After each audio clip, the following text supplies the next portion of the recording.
कभी किसी की निंदा नहीं करते थे। वैसे ओशो जी जो थे एकदम विरोध में, किसी को भी उन्होंने छोड़ा नहीं, आलोचना किए भी नहीं। सोना हो तो महर्षि जी के पास जाओ, जागना हो तो मेरे पास आओ। तो ये जेल में थे तो इनके पास कोई धन संपत्ति कुछ नहीं था, कुछ कई मिलियन उनको भरना था। पता है आपको किसने भरा? वो भारत को इतना गाली दी, मैं कभी भारत में कदम नहीं रखूंगा, फिर क्या भारत में ही आना पड़ा। ऐसी बातें हुई, वो मैंने कहा आज आप लोगों से शेयर करूं। आज स्वामी विवेकानंद का जन्मदिन है। वैसे आज महर्षि महेश योगी जी का भी जन्मदिन।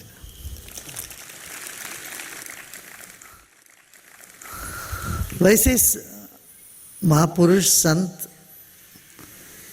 सब अलग अलग ही होते हैं। इस सदी में दो संत ऐसे, दोनों जबलपुर से आए हैं। एक तो महर्षि महेश योगी जी, दूसरे आचार्य रजनीश ओशो के नाम से जाना जाते हैं। वैसे दोनों में कंपैरिजन नहीं, दोनों अपने अपनी जगह पे बहुत श्रेष्ठ रहे, अपने ही खूबी रही उनकी। पर कुछ ऐसी बातें हुई, वो मैंने कहा आज आप लोगों से शेयर करूं। पहले बोला नहीं मैंने किसी को। महर्षि जी कभी किसी की निंदा नहीं करते थे, कभी किसी की बुराई कभी उनके मुंह से हमने सुना नहीं। हमेशा सकारात्मक ही बोलते, कभी भी जितना हम उनको नजदीक से जानते, कभी किसी की आलोचना नहीं करी, कभी भी। जबकि वो ब्रह्मज्ञानी थे, फिर भी उन्होंने सबको सब जगह पर सब तरह की एक्टिविटीज में, कार्यक्रम में वो प्रेरणा देते थे। योग करना है योग करो, उद्योग करो, सब लोगों को ऊपर उठाते थे। कभी ये नहीं बोलते थे तुम बेवकूफ हो, तुम्हें कुछ नहीं आता। सबको प्रेज ही करते थे, माने सबको ऊपर उठाते थे। यहाँ तक कहते थे कि तुम तो गवर्नर हो। जो ध्यान शिक्षक होते थे, जगह जगह ध्यान सिखाते थे, उन दिनों में धक्के खाना पड़ता था। लोग ध्यान वान नहीं समझते थे, इनको गाली गलौज देते थे। तभी उन्होंने कहा अरे रे तुम छोड़ो, तुम तो राजा हो। वो सबको राजा बना देते, सब तुम तो गवर्नर हो, तुम तो ऐसे विश्व प्रशासन के तुम मालिक हो। इस तरह से करके उनकी चेतना को उभार करके ऊपर उठाते थे। वैसे ओशो जी जो थे, आचार्य रजनीश, एकदम विरोध में। उनका तरीका ऐसे था, तुम तो नालायक हो, तुम जीवन में तुमने क्या पाया, घोड़ी भर की कुछ नहीं लिया तुमने, तुम किसी काम के नहीं हो। इस तरह से तुम्हारी ऐसी तुमको झाड़ देते थे। तो उसमें लोगों को हिल जाते थे लोग, और इतना तार्किक थे, ऐसे थे उनकी वाणी, वो कुछ भी किसी को समझा दे देंगे, और सबकी आलोचना करते थे। किसी को भी उन्होंने छोड़ा नहीं, आलोचना किए भी नहीं, सबके बारे में आलोचना कर। महर्षि जी के बारे में भी आलोचना कर, और बोले कि महर्षि जी क्या वो तो सुला देंगे तुम्हें मंत्र बोल के। सोना हो तो महर्षि जी के पास जाओ, जागना हो तो मेरे पास आओ। वो कुछ नहीं, ऊब जाओगे, मंत्र बोलते रहोगे तो ऊब जाओगे, ऊब के नींद आ जाएगी, यही होता है। मेरे पास आओ तो मेरे जगाता हूं, ये कहते थे। और यहां तक हमारे ऊपर भी उन्होंने कमेंट कर दी थी। 86 में मुझे योग शिरोमणि की अवार्ड मिला राष्ट्रपति यानी जेल सिंह से। तो हम उसको स्वीकार करने गए थे दिल्ली में। तो फिर उस पर उन्होंने कमेंट किया, अरे श्री श्री रविशंकर जैसे व्यक्ति, एक संत, कैसे राष्ट्रपति तो अहंकार का सिंबल है, प्रतीक है, वो अहंकार के सामने झुक जाते, ये मुझे समझ में नहीं आता। उनके सामने ये ऐसे क्यों प्रणाम करते, उनको क्यों प्रणाम करते हैं। मैं मुस्कुरा के चुप रह गया, मन में सोचा कि अरे तुम्हारा अहंकार करके मैं भी तन के रहूं। वो तो हमारा अहंकार ही होगा, हमारे लिए तो सबको अभिवादन करना हमारा स्वभाव में है। मगर देखो ओशो जी की ये बड़प्पन है, उन्होंने जो भी सब बोला बाद में बोला मेरे सारे किताब लाके सब जला दो। बोलते मैंने समय समय पर जो मुझे लगा उस समय के सब कुछ तो मैंने बोला हूँ, तुम्हें वो सब सुन के जाने की ज़रूरत नहीं। क्यों ऐसे ऐसे बोलते हो, तो बड़ा बोलते सबको तुम अवेलेबल मत रहो, अवेलेबल रहने से तुम मार खाओगे, तुम्हारी आत्मा खो जाएगी। मान लो एक डॉक्टर इसी बात को समझ के चले, जितना नॉट अवेलेबल रहोगे उतना तुम्हारा वैल्यू बढ़ेगी।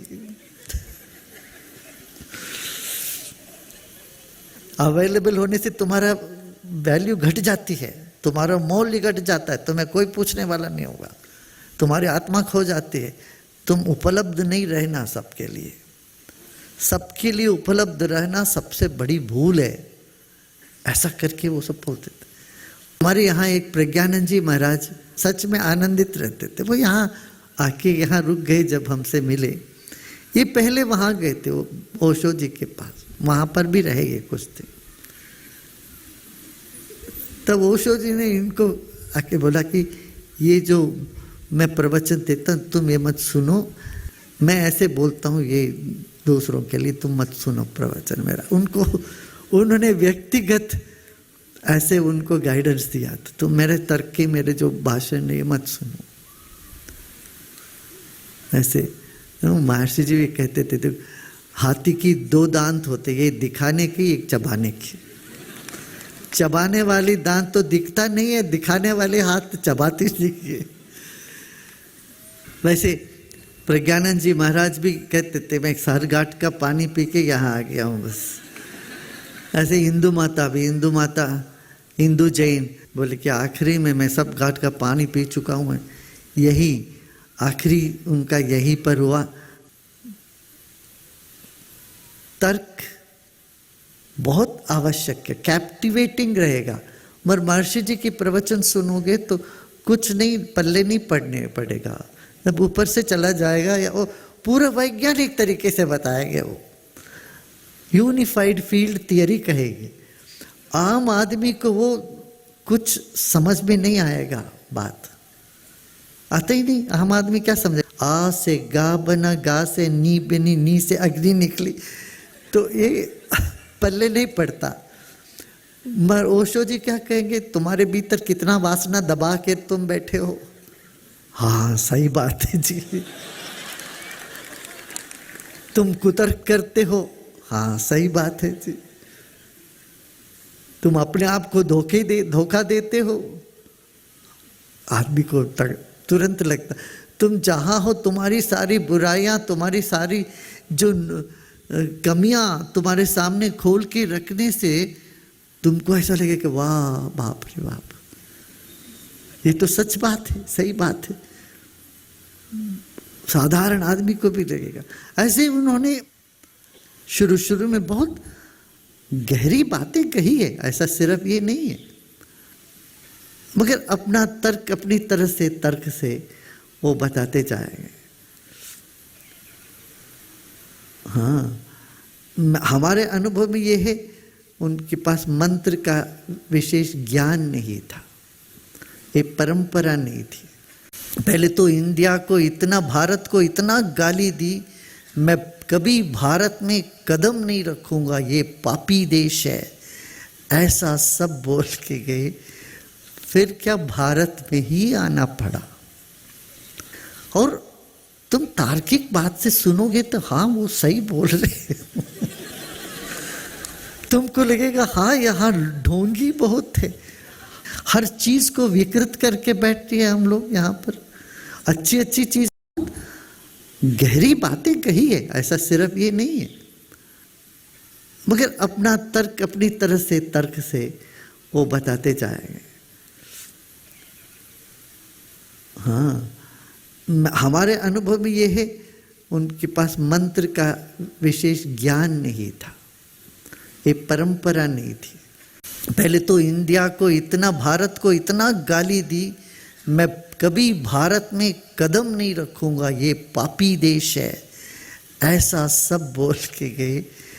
फिर क्या भारत में ही आना पड़ा। और तुम तार्किक बात से सुनोगे तो हाँ वो सही बोल रहे हैं तुमको लगेगा हाँ यहाँ ढोंगी बहुत है। हर चीज को विकृत करके बैठते हैं हम लोग यहाँ पर। अच्छी अच्छी चीजों को बिगाड़ के रखते हैं, उसमें हम लोग एक्सपर्ट है, मगर इन सबको उन्होंने वही हाईलाइट करेंगे और कह दिया ये पापी देश है, इसमें मैं पाँव नहीं रखने वाला हूँ करके गए। मगर इसी इतने 27-28 देश ने उनको मना कर दिया वीज़ा देने के लिए। जब वो अमेरिका में उनको अरेस्ट कर दिया तब ये जेल में थे, तो इनके पास कोई धन संपत्ति कुछ नहीं था, कुछ कई मिलियन उनको भरना था। पता है आपको किसने भरा? वो महर्षि जी ने उनका पैसा भरा। महर्षि जी ने उनको छुड़वाया वहां पर जेल से। फिर जो सबको सपना दिया था, लोगों को बुलाए, वहां रजनीशपुरम बनाया, लोग अपना संपत्ति सब बेच ऊच के वहां चले गए थे। फिर हालत तो सबको पता ही है क्या हुआ, सब वहां उजड़ गया, सबको भागना पड़ा, बहुत लोग उससे परेशान हो गए। और वो भी इतना परेशान और बीमार छोटे उम्र में भारत आके पहुंचना पड़े। यहाँ आए, फिर दिल्ली से वो मनाली चले गए। जब वो दिल्ली पहुँचे, उन दिनों में मैं वहाँ इंदु माता के यहाँ रुकते थे टाइम्स ऑफ इंडिया में, कि उनके घर पे। वहीं पर उनकी जो उस वक्त की कार्यदर्शी थी माँ प्रेम हास्या, और उसके पति वो डॉक्टर है, तो उन्होंने आके बोला कि हमको आप महर्षि जी को बोल दीजिए, हम ग्रेटफुल हैं, हम धन्यवाद देते।